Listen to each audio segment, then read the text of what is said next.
Every time I leave my apartment and I need to travel somewhere that is less than a mile away, the first thing I do is look on the street for one of these seemingly random bikes. Here's one right here, and as you can see, that one's orange, and the one I just showed you is light blue. The ones I use are distributed or scattered throughout the city by a company called Mobike. And to give you some background, the bike sharing revolution is here to stay in China, or specifically in Shenzhen. And I've also gotten word that it's working very, very well in the other first tier cities in China. The big cities are pedestrian places. There are many different modes of transportation that are more commonly used here than any other city that I've lived in. As you can see on the street, there's a man riding his bike. He's about to pass. And then you have your car and taxi. I think a big reason for this is that the people that live in these big cities aren't equipped, don't have the resources, or just don't have the desire to have a car because the public transportation or the alternate modes of transportation, and when I say that I mean not cars, not personal cars, is so good. And these bike sharing bikes are no exception. So to use this, all I have to do is find a bike that doesn't look like it's damaged, which is not really a daunting task, but I would say 10% of these bikes aren't usable. And just after I open the app, I scan the barcode and it unlocks the bike. As you can see, there is a metal bar going through the spokes right there, and this unlocks the bike and I'm off. So you might be asking, are there a few steps between unlocking a bike and downloading the app? And the answer is yes. Foreigners have to register their passports with this company, which seems pretty intrusive, but I have not had my identity stolen yet.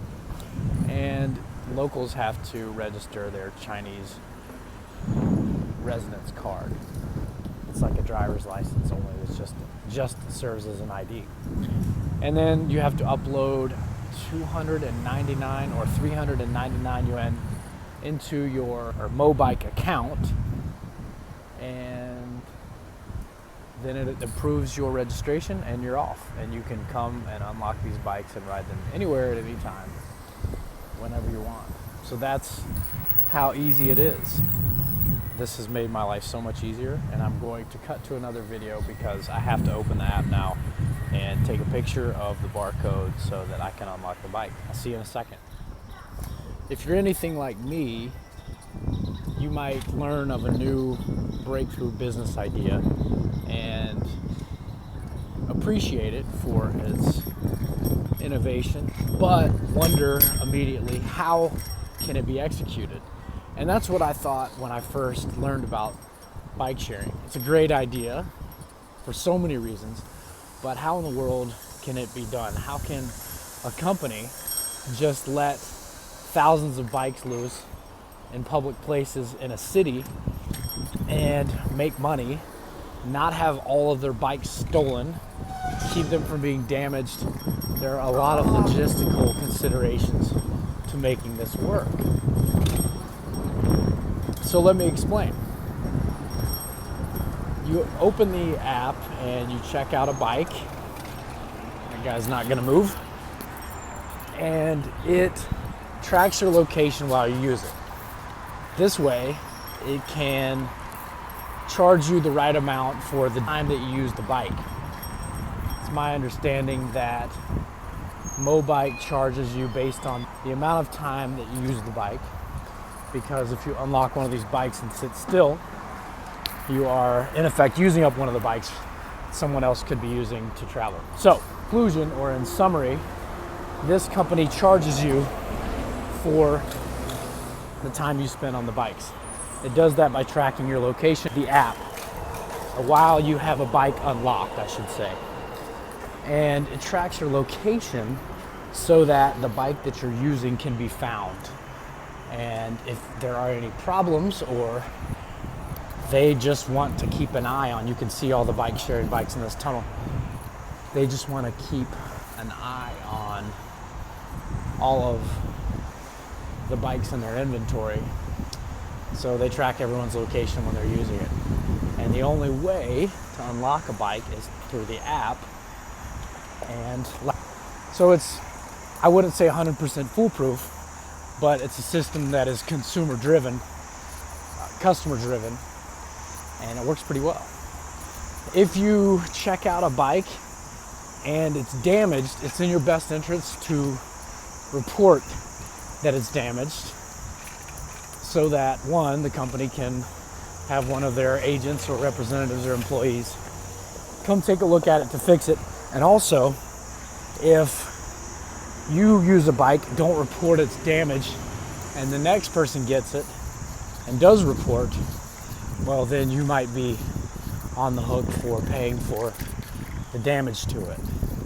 See how that works?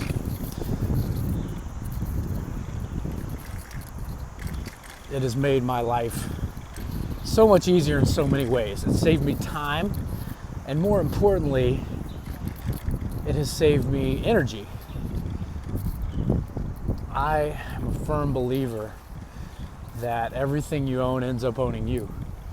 And I've found that using a bike sharing bike instead of getting my own is far less stressful. Ironically enough, when I was first starting to use these bikes, I took one from my apartment to a store, and I found myself thinking while I was in the store, I hope no one steals my bike, or I hope no one damages my bike while I'm in the store. And then I realized, well, that's silly. I don't own that bike. I just rode it here and I left it, and I'll probably ride a different one home. But that's the kind of, I guess, conditioning I have grown up with. Owning a bike in the United States, or before the sharing economy became what it is today. I firmly believe that this bike sharing revolution is going to continue to spread throughout the world, and I really hope it does, because it's another important branch of the sharing economy, and makes life so much easier for everyone. And the combined use of bikes rather than cars, you may be guessing, can contribute to a decrease in traffic and a decrease in harmful emissions to the environment. It is a win, win, win, win, and on for so many people. I love these mobile bikes, and I'm really glad that I'm getting to take part in it at such an early phase. I've heard that it is alive and well in New York City, and I haven't been in New York City in a long time, but I think it could work really well in a lot of major cities in the United States, if it's not already. But it is working really, really well in China right now. So that's my introduction to the bike sharing revolution. Hope you enjoyed it. I hope you enjoy the views of Shenzhen. It's got beautiful buildings, dare I say a beautiful facade, but most of these buildings have people in them. And this is Jovi TV signing off.